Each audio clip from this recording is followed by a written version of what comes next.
Okay, is everybody able to see my screen?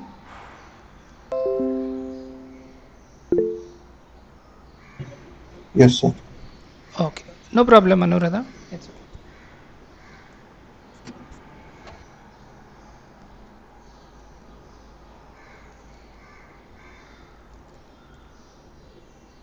Okay, so we initially started.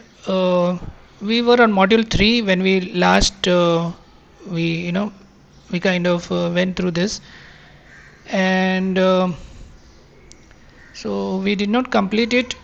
So we'll try to revise it quickly and move forward. So with that, uh, so Kunal, can you tell me what do you remember about AWS Global Infrastructure? Whatever we discussed. How is AWS Global Infrastructure organized?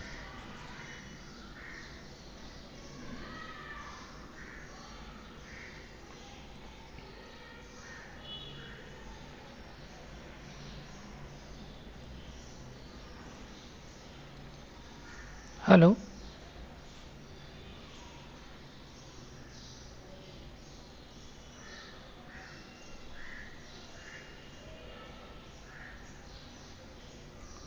Hello. Can everybody hear me? Yes, sir. Yes, sir. Okay. Um, okay, Croydon, can you tell me how is AWS infrastructure organized?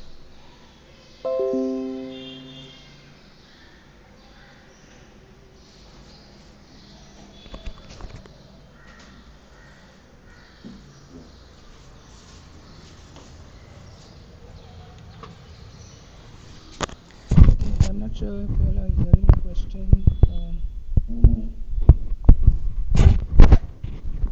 Um, okay, I'm assuming you're able to hear me then. You're able to hear me? Can you confirm once again? Yes, sir. Okay. So AWS infrastructure is, first of all, it's a global infrastructure, means it is organized. It is a kind of a world. It is organized all across the world. The infrastructure is spread across the world. So how it is organized? It begins at the region level, right? Everything is divided into regions. So there are around 22 plus regions, and inside that regions. You define your availability zones, right? Inside your availability zones, there will be 2 or 3 data centers, and that is how at a very high level it is organized in terms of regions, in terms of availability zones. Okay, inside the availability zone the data centers are there, inside the data centers racks are there, inside the racks the machines, the physical machines are there, and inside the physical machines you create a virtual machine. That is how the entire thing is organized.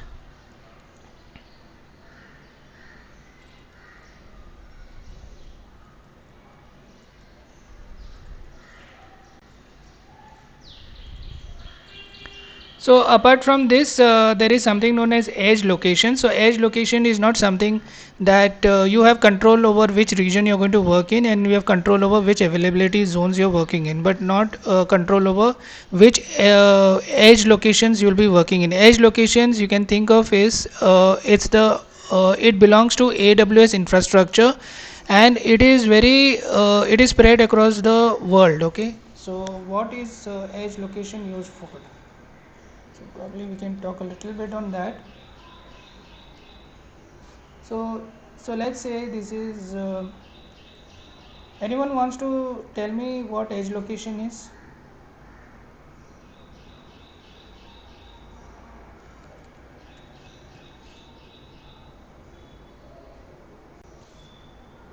Okay, no answer. So I'm not sure whether you're having trouble with understanding. So first of all, the thing is AWS is organized in terms of regions and availability zones, right? Uh, so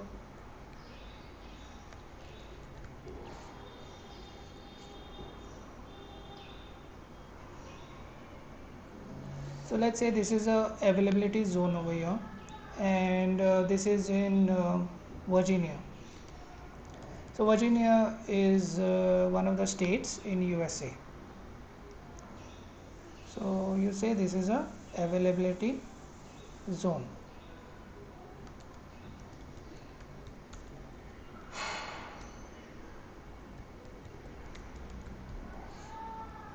So usually there will be multiple availability zone, which is so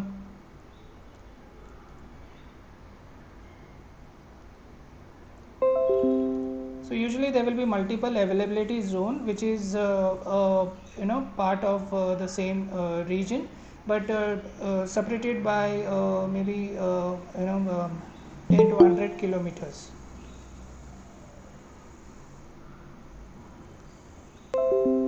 Okay, so in the same way, just like there is a availability zone in Virginia, there will be availability zone over here depending on which location this region falls into. So in our case, it falls into Mumbai region over here.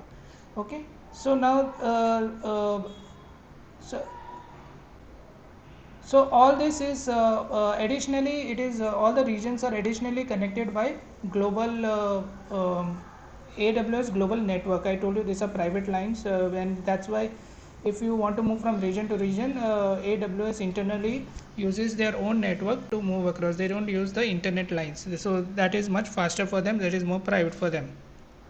So the problem comes when let's say you want to there is you want to kind of, you are sitting down near, you are not inside Mumbai. That's a problem, right? You are if you are in Mumbai, then you are connecting directly to Mumbai. The distance is less, and that's why you will be able to access it faster. But what if you are in, let's say, Uttar Pradesh over here?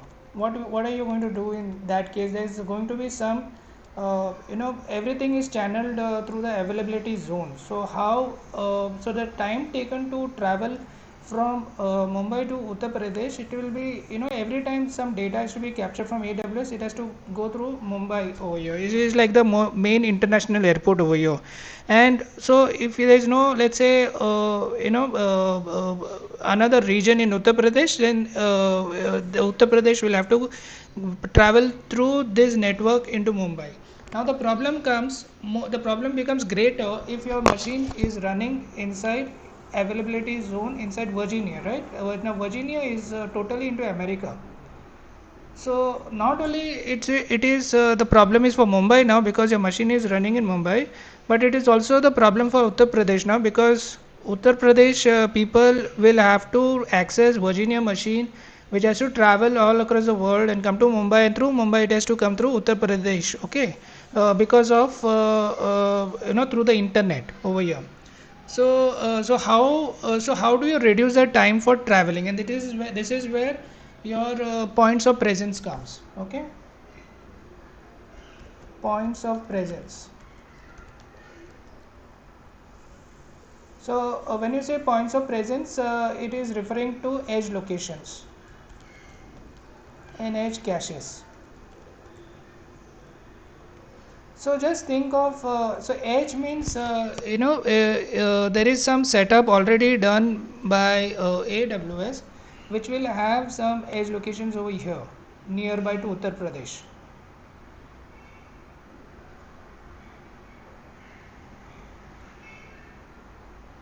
Okay, so this is a AWS edge location near Uttar Pradesh, let's say.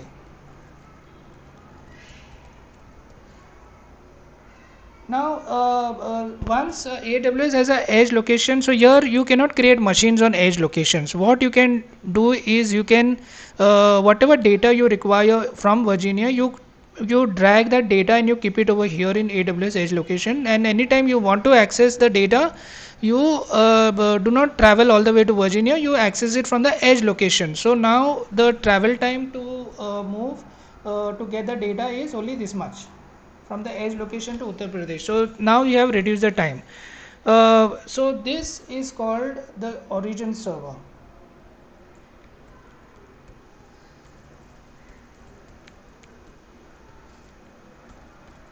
Right, so your actual data is lying on the origin server, and this I'm not sure what it is called, but you can say this is called a edge location only, edge server you can say. So this kind of, so anytime so let's say if you have some data over here, it travels all the way and it resides where it resides in edge server. Anytime but you will not know where is the edge server. AWS knows where is the edge server, and when somebody is accessing, let's say, a page over here, so there is a page over here, so let's I hope you all, so the one thing you need to understand is what is the difference between a static page and a dynamic page. Can anybody tell me what is the difference between static page and dynamic page?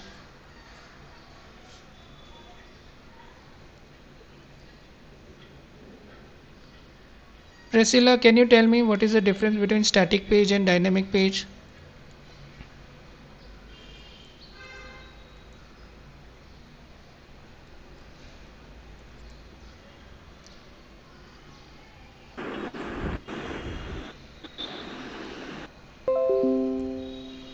Hello. The difference between static page and dynamic page. Yeah, what is the Hello. difference between static page and dynamic page? Sir, static page is like it is the whatever is mentioned in the code that doesn't change. It Whatever stays the content is same. in the, Code. no, not the code. You're right, it does not change, but it is not in the code. Okay, now see this output over here. What do you see on the output, Anuj? So it's a web page. Web page. Okay, so let us take one web page. Okay, this, let's say we take a web page of knowledge center. Okay, let's take knowledge center. Let's see if this comes up. Okay, now this page that you see, will this data change if you come tomorrow, if you come day after tomorrow, if you come after 1 year or maybe 1 month? How, what is the chances of data changing on this page? Sir, it won't change till they will update the thing Yeah, from if the they want backend. to add one more, if they change the design of the page, only then and then the page will change, right? Yes, sir. Yeah, so this page is called a static page. Did you get it? This Oh, is a static yes, sir. HTML page. So this is a knowledge center. The data won't change on this. Okay, if you come tomorrow, if you come after 1 month. Now I'll take another example. Um, Billing and costing. So I'll have to sign in, is it?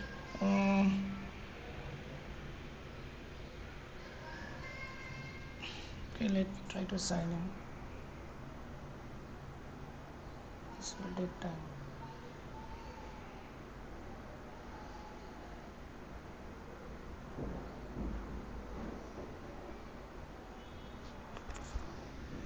Okay, let's take the example. This is what is there in the right hand side over here, Anuj.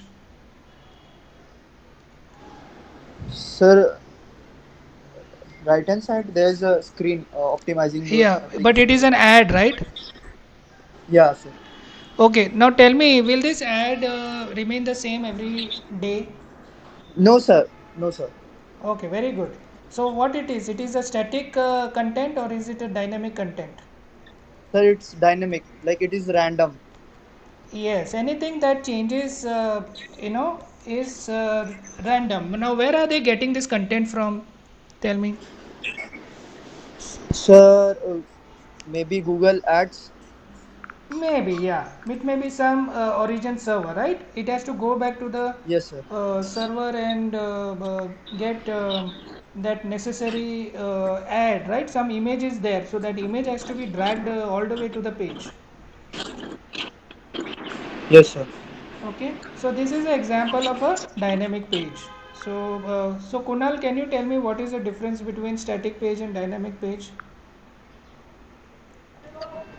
Anything which changes with respect to time and updation from the other side or into the backend process is it comes into a dynamic, and anything which is stays the same is an static. Yes. Now, one thing you have to remember, static page is not static forever. It is like we are just considering an approximation of the time. Like it for the longer time, this won't change more or less. Now, so let's me, just maybe go into the billing part now. Let's say, for example.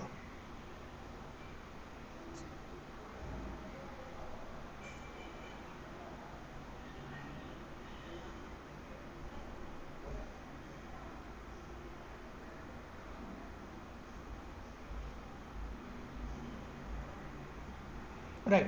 Now, this billing part, I am saying this is like 0.24. What is this 0.24? It is a forecast. Now, tell me, Kunal, whether this is a dynamic page or static page. What contents on this page are static and what contents on this page are dynamic? Tell me.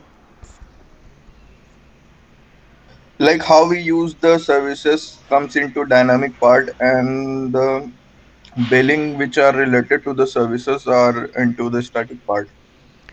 If you see the left hand side, right, this will not change. Okay. So this now we can design this page in such a way Yes. that this is a mix of multiple pages. So left hand side I will have a menu page which will say menu.html, and I know menu.html won't change for long time. What will change? This layout won't change. So this will be another page of mine, layout.html or something, which will not change. What will change is only this graph part. Okay, then the cost part, the dynamic part, which I will call a separate function inside my HTML page, which will be a JavaScript code. So my JavaScript code, of course, it is JavaScript code is static, but um,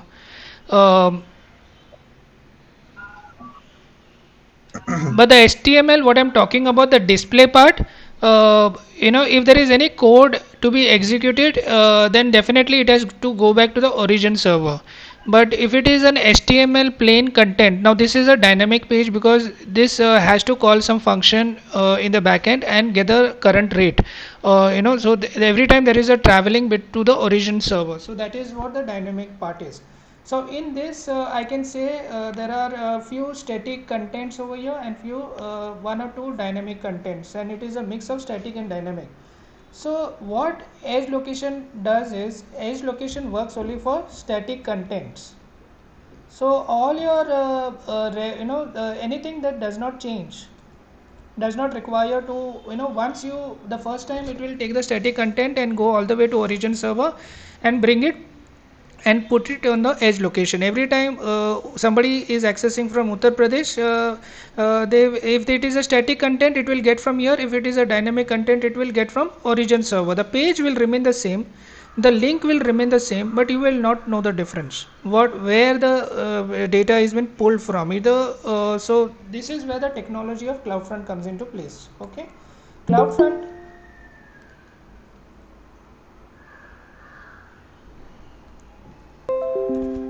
So CloudFront works. The main thing is, what is the meaning of CloudFront? That my cloud is there maybe wherever in the world, but I am in the front of you, which means I am on I'm on the nearest edge location to you right now. So once you say my website has to run on CloudFront, what you're trying to configure is you're trying to give permissions to run your static contents on edge servers. Now, are you going to decide which edge servers this static pages are going to be loaded? No, the CloudFront is going to decide for you. So there may be some people who is accessing the same website from some other part of the world, and they are in some another availability zone. Maybe they were not customers until yesterday, but today this new region, a lot of customers, this website was exposed to a new country and a new region maybe, and there was an availability zone also in this. But again, they had this problem of the distance. So since you have configured your website with the CloudFront, CloudFront will automatically see that, let's say this region is South Africa.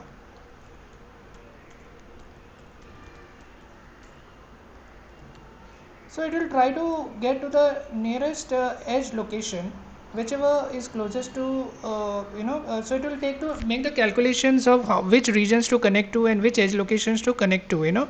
So there may be some, as I said, whatever the nearest edge location is, CloudFront will automatically configure this for you because you have asked, you have configured your website to run on CloudFront. So from the architecture perspective, whenever you are dealing with websites, you also have to know which location the website, who are going to use the website, and you have to recommend your client depending on which location the client is from. If you have a very local website, then maybe everything can run inside Mumbai and you will be done with it. So CloudFront will come up with a cost also. Okay, there will be some some fees associated if you are using CloudFront. So what you have to understand is the origin server is going to be lying anywhere in the world. It doesn't matter in this case. We don't have to worry about now the same server is origin, but now the same contents this the same static contents will be loaded over here. So this is your edge server,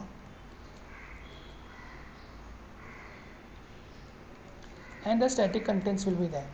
So what happens is when you type something like my uh, some link like my website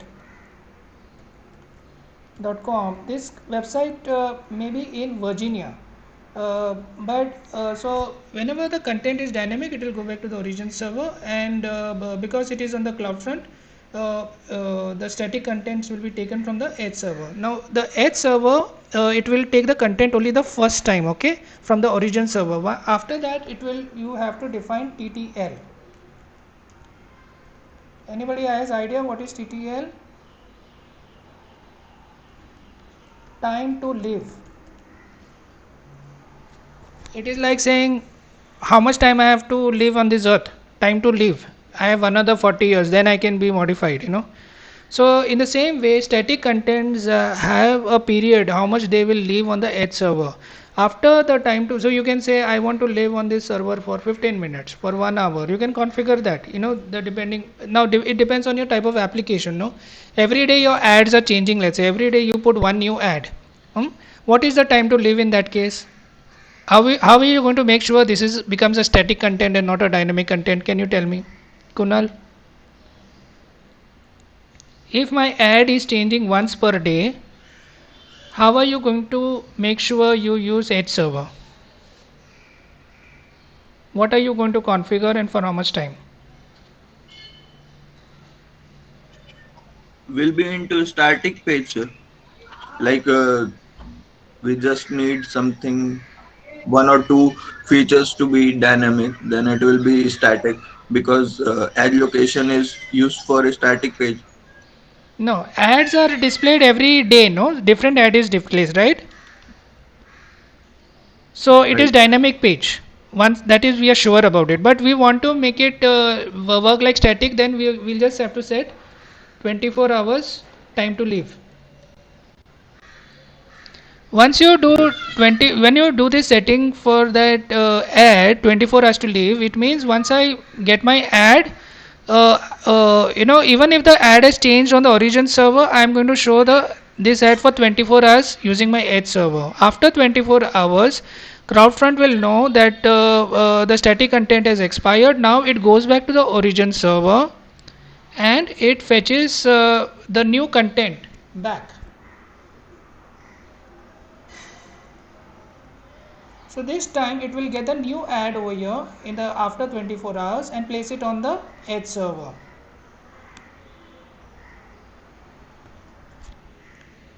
And that way, even though the ads are dynamic in nature, like they're changing every day, you are keeping it alive on the edge server for 24 hours. So here, let's say day one, first time origin server puts Samsung over here, Samsung ad.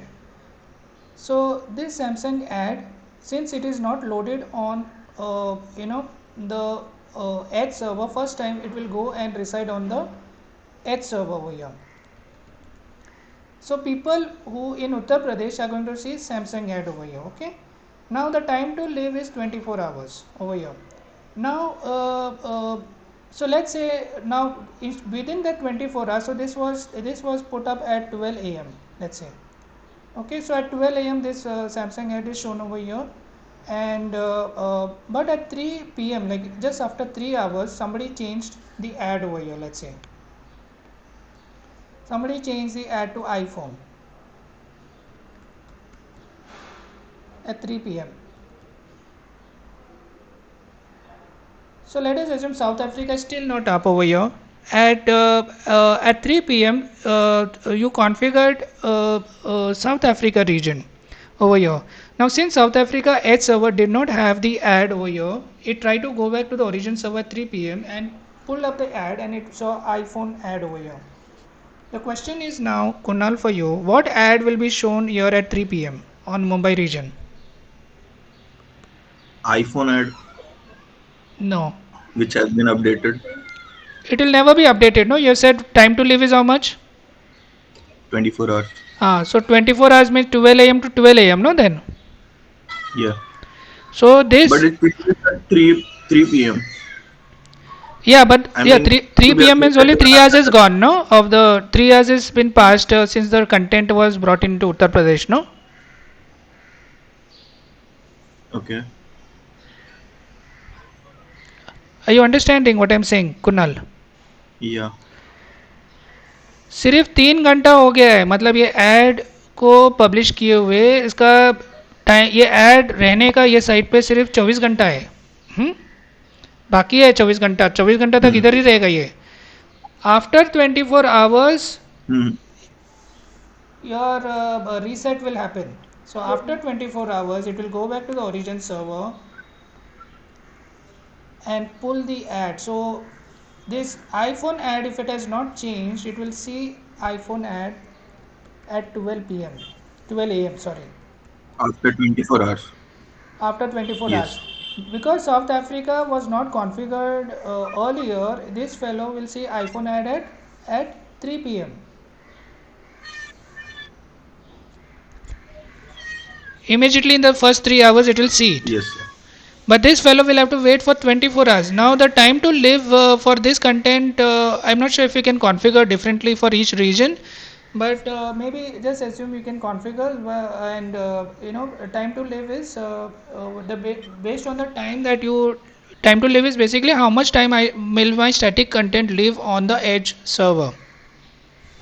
Is it clear? Yes, sir. Okay. So what is edge caches? So edge caches is basically like a memory, which is on the edge server. Okay.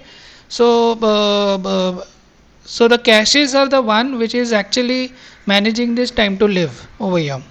So it is a cache memory. So remember that these are all connected concepts: points of presence, edge locations, edge caches, and CloudFront uses it to reduce the latency time.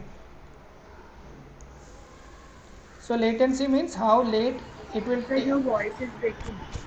Okay. Um,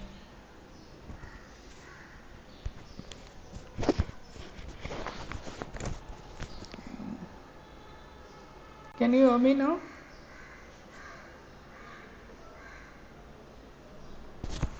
Hello.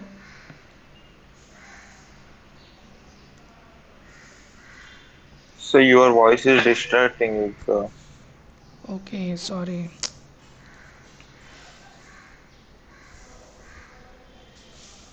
Actually, we face a bit delay between the voice.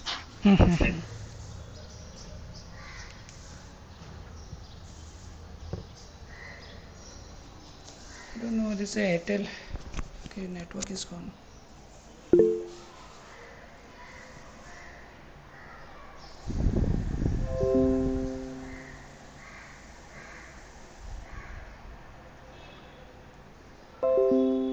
Hello. Can you hear me now?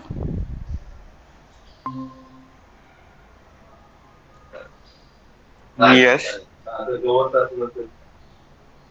Okay.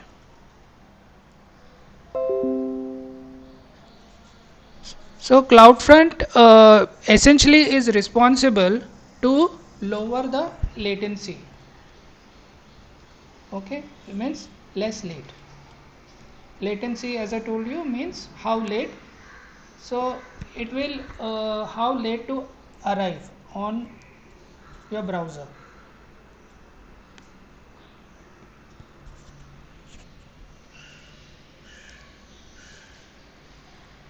Okay. So Pranav, can you explain um, what is CloudFront? What is edge location? What is time to live? What is edge server? What is origin server? What is points of presence? What is latency? Actually, sir, I joined late little bit, but so far I got the point that what is the latency in between, like how it's play role in ground front. Okay. Kunal, can you explain whatever I've asked Pranav?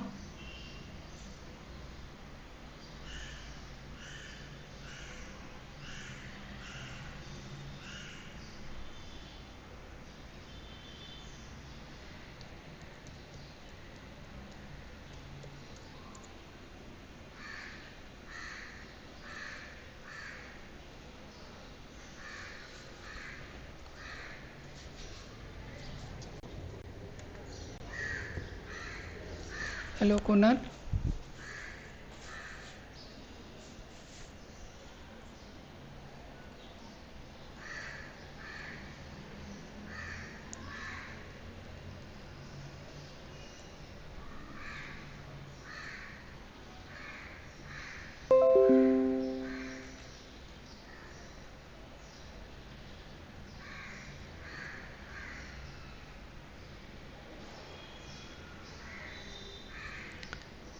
Okay. Shweta, can you explain whatever we discussed so far? What did you understand?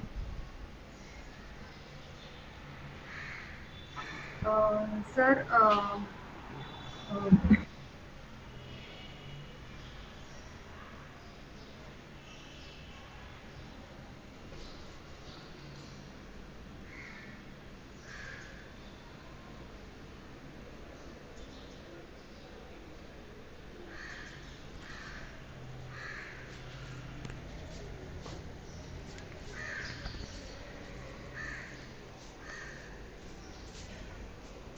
Hello.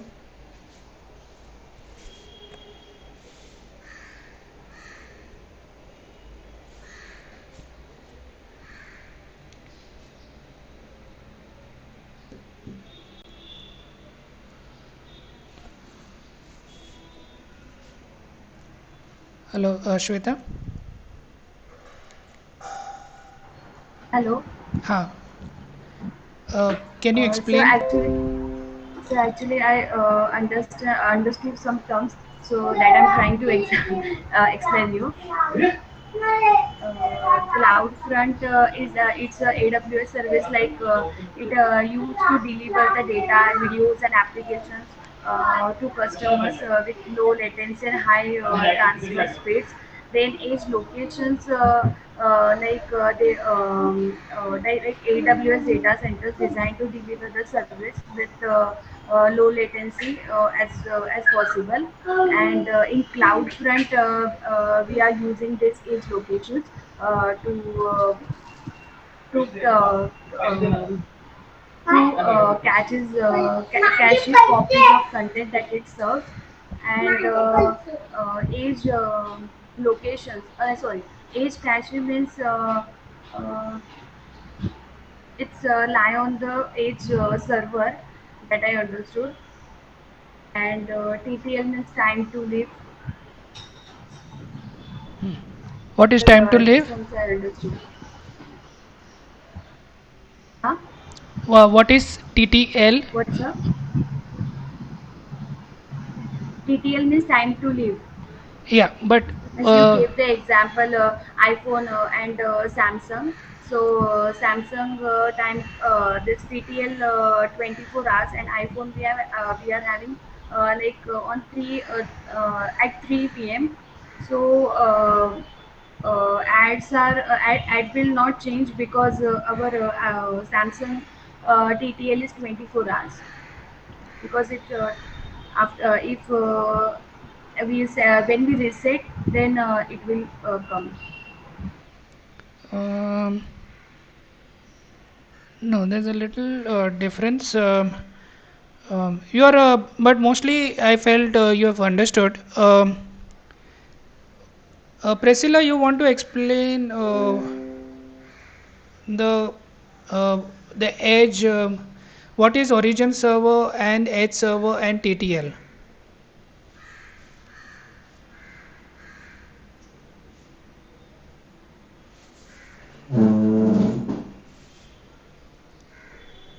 Hello, Priscilla.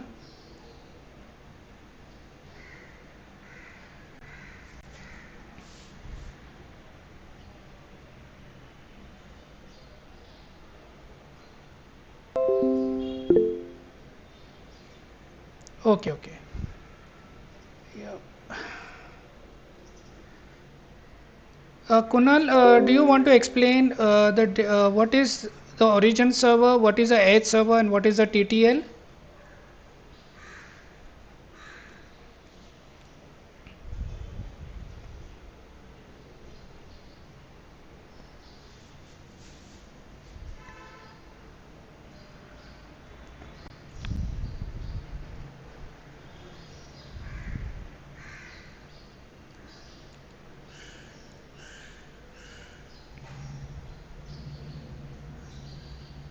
Okay, we are facing a network problem.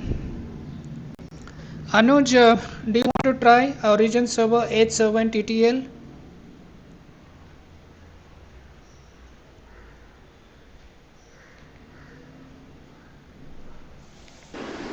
Sir, edge server means edge locations, right? Yeah, it's a server on the edge location. Yes, sir. क्या Origin server is sir, origin server is the server which is main server in a particular region.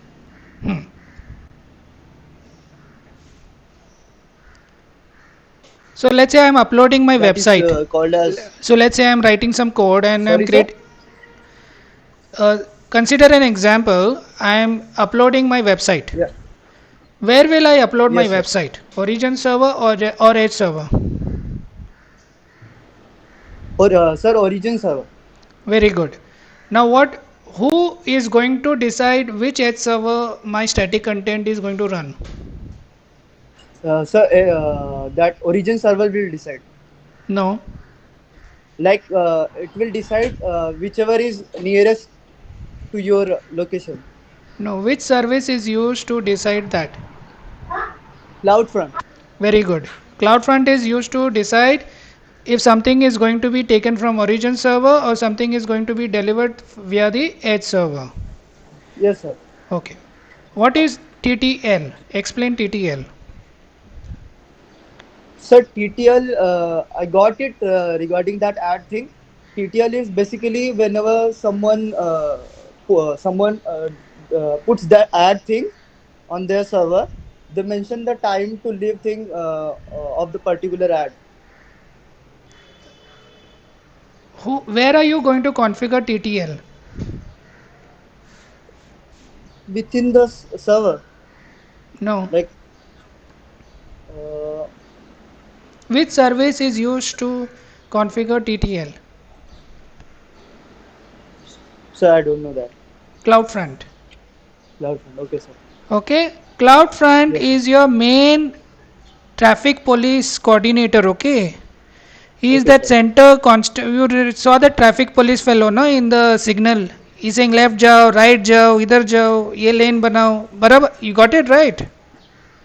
Yes, sir. So everything related to the delivery transfer, it Yes. is up to CloudFront. Okay. So CloudFront is called Content Delivery Network Service. Okay, sir. CDN. Remember this. If the Okay, sir. moment CDN term is used, CloudFront comes in the place. Picture. Yes, sir. It is not necessary that I have CDN service. Okay, remember this. It is not compulsory. But Yes, if sir. I have CDN service, then my what is the advantage of CDN service? Can you tell me? So basically, then it will help us to like our web page will run smoothly. Like everything will be. It will work. It will run faster. Yes, sir. And what term do we use to say when things run faster? Um, um, It starts with the alphabet L. the latency. Latency is low. Right. Yes, sir. Latency is low. This is the biggest advantage of Of the CDN. CloudFront. Yeah. Yes, sir. Yes. Now let's say for example, origin server, the machine was switched off for a minute. Yes, sir. What will happen to the page that I was seeing in Uttar Pradesh? Uh, Sir, वो उसके it will go to the nearest edge locations then. Yes, till the page is available on the edge server, edge cache, you will still see the page even if something happens to the origin server. Origin server. Right. Only Right. when CloudFront wants to go back to the origin server, it will not find something, and only when it is reset because of TTL, then and Then then it will go. only things will disappear. It is just like your browse cache, right? Sometimes you have a browser, you still see the page because it is there in the browser ka cache. Okay, Right, sir. Right. yes, so that is how the edge caches also work. Yes, sir. So if you all have understood this concept, then you all have understood one bigger piece of AWS infrastructure. Yes, sir.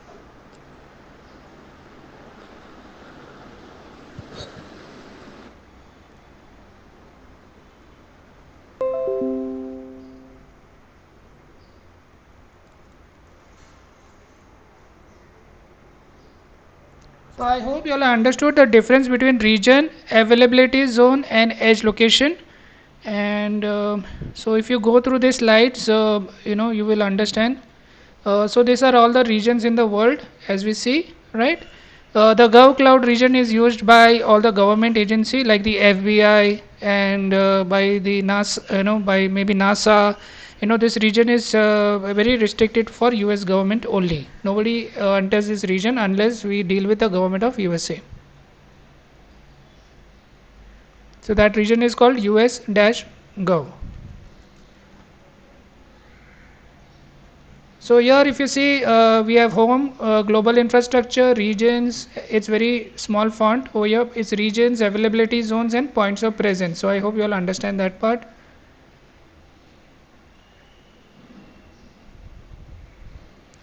What is this? Let us see if we can see this link, infrastructure.aws.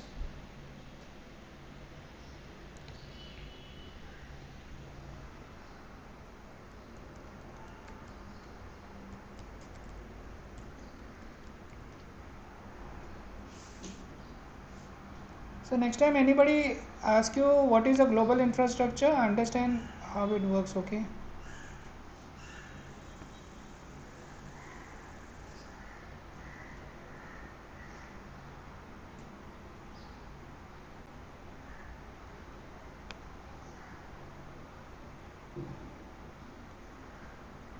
Why am I not seeing everything?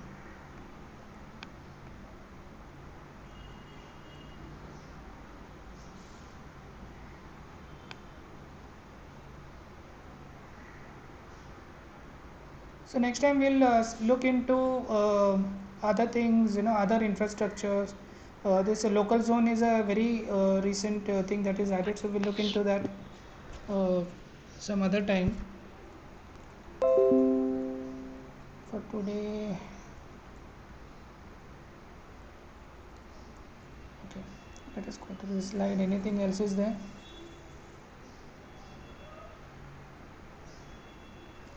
So it says communication between regions uses AWS backbone network infrastructure. So this is your global network which I was talking about. Each region provides full redundancy and connectivity to the network, which means there are going to be two network lines. If something happens to one line, the redundant line will be used. A region will typically consist of two or more availability zones. AWS has 22 regions worldwide. It is a physical geographical location with one or more availability zones, and availability zones in turn will consist one or more data centers. Some regions have restricted access. AWS China account provides access to Beijing and Ningxia regions only. Means some regions in China are not accessible. The only accessible regions in China are Beijing and Ningxia region. The isolated AWS Gov Cloud region is designed to allow US government agencies and customers to move sensitive workloads into the cloud, because this is dealing with FBI, with the local law and order, then many things in regards to US government. They use so US government use cloud services. We don't have our own cloud service in India, but ideally it's a good thing to have, you know. So whenever you have to select the region, it depends on the data governance and legal requirements. If you have something like Aadhaar card information, it has to be restricted to that region. Maybe it's India region. Then the proximity to customers, right? So if you want to choose a region, ideally you try to get as close to the customer. If you are catering to Mumbai customer, then select the Mumbai region. And if you have something in Mumbai, but you want to, and at the same time you want to reach to US customer, like you have to reach to two different regions, then your one of the good options that you can consider is CloudFront. Then when you're choosing the region, not all the services will be available. So if you want to select a particular region, make sure all the services that you need for your project is still available in that region. Lastly, cost will vary from region to region. What will cost in India will not be the same cost in US. So you have to, depending on that is one of the factor that you will consider when you are choosing the region. So these are the four factors: data governance and legal requirements. So data governance means like Aadhaar card information cannot go outside India. PAN card information cannot go outside of India. Legal requirements would mean uh, um, maybe the data has to be private. It is a patient's data which should not be shared with another customer. Privacy has to be looked into it. So these are the four things: proximity to customers, how near I should be to the customers, what services are available in the region, and what cost is covered, how much is the cost for in that particular region. So do read this slide. So it says over here, right? So this is AWS cloud. There's a region, the outer box, which is EU West 1. Inside this, I am seeing an availability zone. In availability zone, there are 3 data centers. I cannot access the data center directly. The maximum I can access is availability zone. So availability zone consists of discrete data centers. Okay, there are different data centers separated by few kilometers or something, maybe not few kilometers, but they are separate. They are designed for fault isolation, which means one data center goes down, the other data center will still be active. So and things will be moved. If data center has been something totally very disaster has happened to data center 1, all the data will be moved to data center 2, but it will remain in the same availability zone. And if the entire availability zone something has gone wrong, it will move to the another availability zone. They are all interconnected with other availability zone using high speed private networking. So this availability zone 1A is connected to 1B and 1C using high availability private networking. Private networking means we don't have access, but AWS internally has put in their networks and connected this availability zones. These availability zones are separated maybe by 10 to 100 kilometers. Okay, so even though it is 10 to 100 kilometers, they have their private fast network connections.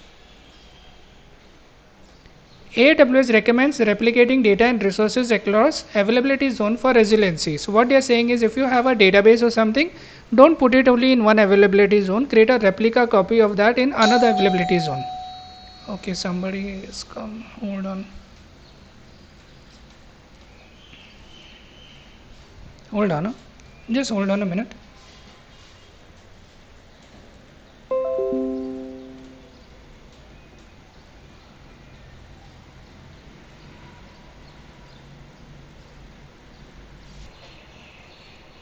Okay, hello. Yeah, can you hear me?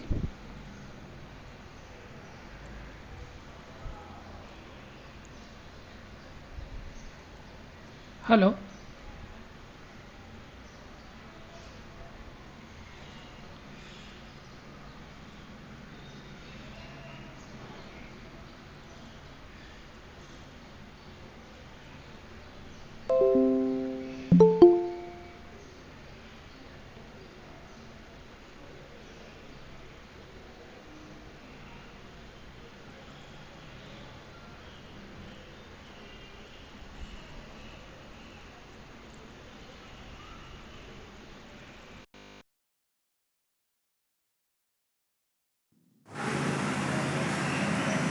Hello, can you hear me?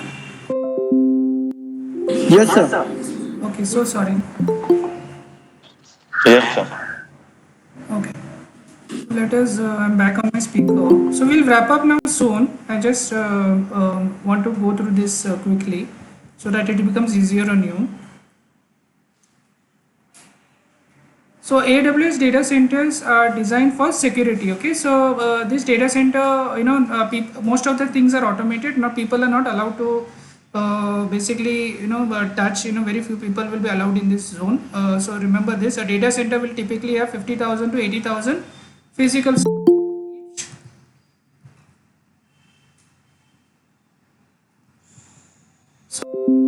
server, you can create many machines. Okay, so maybe 10 to 100 machines of virtual machines you can create on one physical server. So you can imagine how many machines can be actually created in AWS cloud.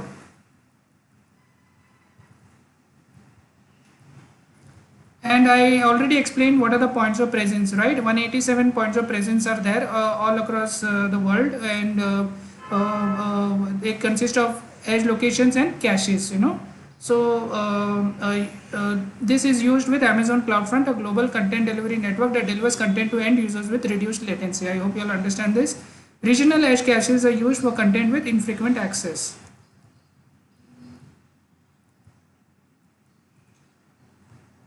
So Route 53 is, if you want to, it is a DNS system, means it can you can search for your website and even probably create your website and register through Route 53. So Route 53 will also use CloudFront. Okay.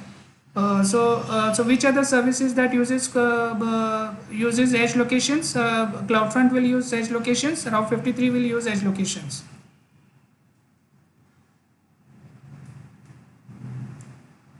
And what it says, AWS points of presence are located in most of the major cities, 69 in all across 30 countries of the world, by continuously measuring internet connectivity, performance, and computing to find the best way to route request.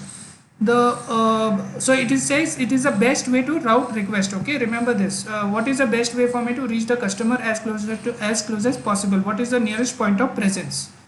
So all this kind of computing is called edge computing. So remember this. What is edge computing? This is what is edge computing. Working on the edges rather than working on the origin server. So these points of presence, which all services are using? AWS CloudFront is using, Route 53 is using, AWS Shield is using, AWS Web Application Firewall is using. So AWS Shield and Web Application Firewall are security services to defend DDoS attacks.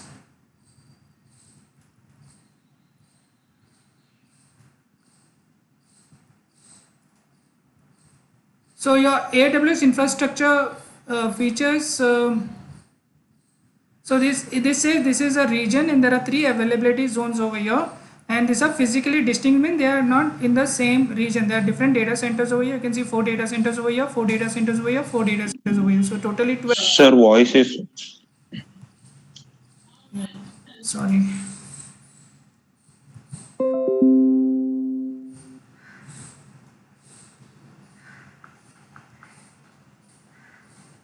Can you hear me now? So your voice is breaking. Raining it is, no? That's why. Can you hear me now? Hello.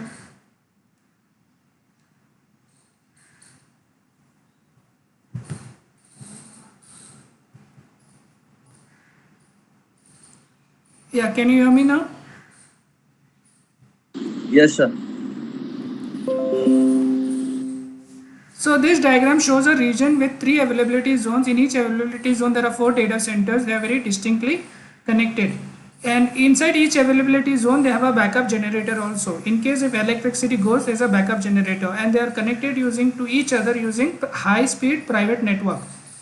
So it has cooling equipment and uninterrupted power supply. So that is all about global infrastructure. Next time we'll continue with AWS services and service category. Any questions?